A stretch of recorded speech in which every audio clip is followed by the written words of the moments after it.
Spencer the Rover has us in one of John Martyn's favourite tunings, DADGAD. We'll get into that in just a second. You notice that I'm capoed at the 2nd fret. I'm assuming that we're going to use the studio version, the one on the Sunday's Child album, as the template for this lesson. In various other places he capos in different places. There's a live CD, a BBC live CD where he's capoed at the 4th fret. There's live recordings with him at the 3rd fret. So, you know, John Martyn just made it up as he went along.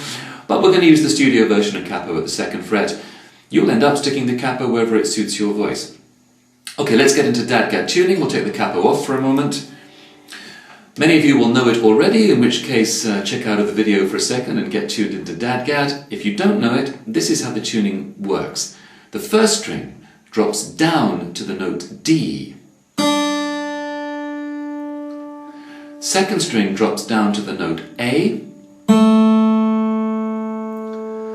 3rd string drops down to the note G. No, it doesn't. It stays on the note G. That's better.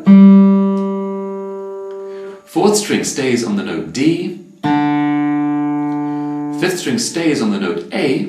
And the 6th string drops down to the note D. You get this wonderful chord. It's a D chord with a suspension in it, if you're interested in that kind of stuff. Sounds wonderful. And then we'll capo up to the 2nd fret, where John Martyn puts it for the studio version. And what we're going to do is we're going to learn the chord shapes that you're going to see in this song, and then the great news is there is one standard picking pattern throughout the whole song. So after you've learned the chord shapes, it's just a matter of getting the right hand used to its picking pattern, and you've got the whole song. Okay. Have your song sheet in front of you. You can use the tab if you prefer, but I recommend the song sheet. It's more easy to follow than the tab when we just have a standard pick pattern to follow. Chord number 1 only appears at the very beginning of the song. It is the 4th string 2nd fret and nothing else. Chord number 2 appears all over the song. It's the 4th string 4th fret with your ring finger, and now I'm going to show you a couple of ways to play this. You want to fret the 5th and 6th strings at the 2nd fret. I do it with a hinged bar. This finger has the knuckle bending back. This knuckle is bending back so that the pad of the finger covers string 6 and 5. Then the ring finger is playing string 4 and the other 3 strings are open. That's chord number 2 on your song sheet.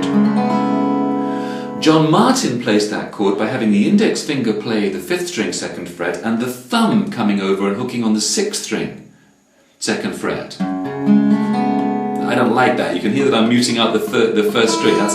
That's not nice for my hand, but I prefer this. But your mileage may differ. Whichever one you prefer, that's how to play chord number 2. Chord number 3 is a normal, what is going to be a standard D chord. It's the 3rd string 2nd fret and nothing else. Now, chord number 3 actually is 2 chords. They always alternate. You'll go from a bar of one time the pick pattern on that chord to one time the pick pattern where we add to that chord the 4th string 4th fret. Both of those are D chords. The 2 together add up to chord number 3. I'll show you the pick pattern in a moment. Chord number 4 is the 6th and 5th strings at the 5th fret. 5th fret from the capo, of course. Chord number 5 is the same shape at the 4th fret. And chord number 6, the last chord, is the same shape at the 2nd fret. That's all the chords you're going to need for this song. Now, the pick pattern goes like this.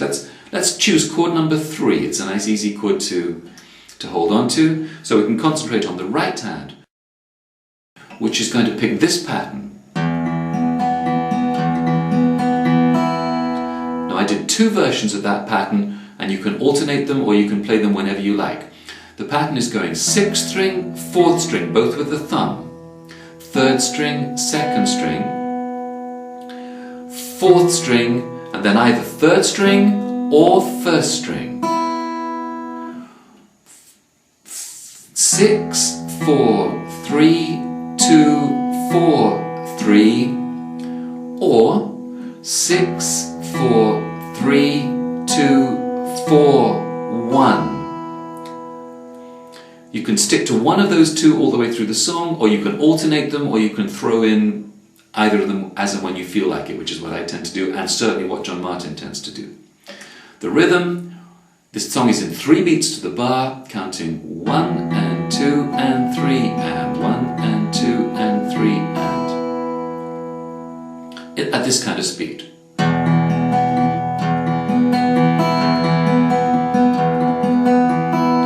So get used to that pick pattern. Once you've got the pick pattern, you've really got the whole song. We start at the introduction with the one and only occurrence of chord number 1. That brings up one final point about the pick pattern, which is that John Martyn is never very precise when he picks. That's a bit unfair on him, but in this instance, he's going to hit string 6 and he'll probably get a bit of string 5 too. That's part of the sound he's looking for. So if instead of just picking 6 cleanly, you can kind of brush it across 5 as well, so much the better. But don't worry too much about that. Picking string 6 is going to be fine.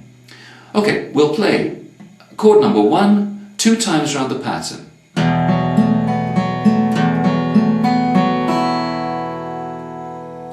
And then we go to chord number 2, which we will play 8 times, if we're going to play exactly like John Martyn on the record. 6,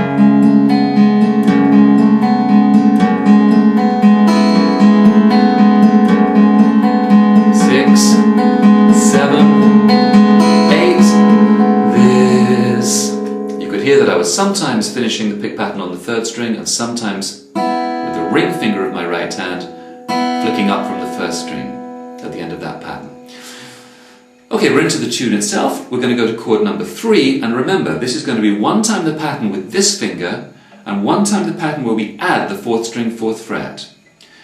This tune was composed by... And now 4 times the pattern on chord number 2. Spencer the Rover.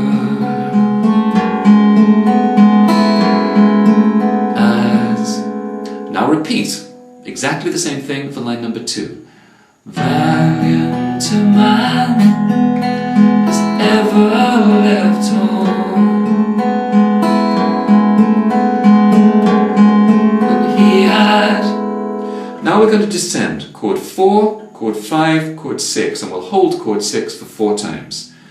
1 each of 4 and 5. Been much reduced, which caused great confusion.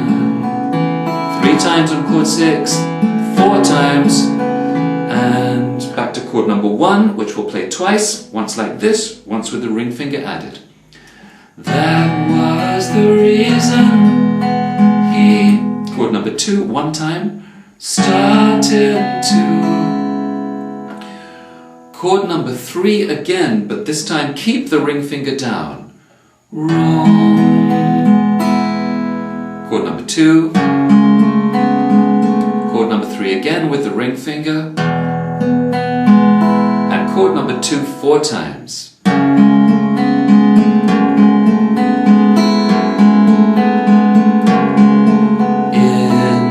And we're into verse 2, Yorkshire near Rotherham. Now, you've got the whole song, because every verse is played exactly the same way. There's no instrumental verse, there's no bridge. You'll play the same thing on every verse. So you really have the whole song. Right at the very end, he finishes the song by alternating between chord 3 with the ring finger down and chord 2. He alternates really as many times as he wants to until he finishes the song. 1 pattern of each. 3, chord 2,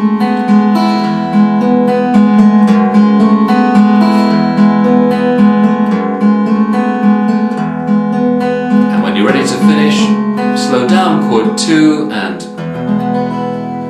strum chord 3 with both these 2 fingers down. And there you've got it. Not too bad, right? Once you've got that pick pattern, you've really got the whole song. That's Spencer the Rover.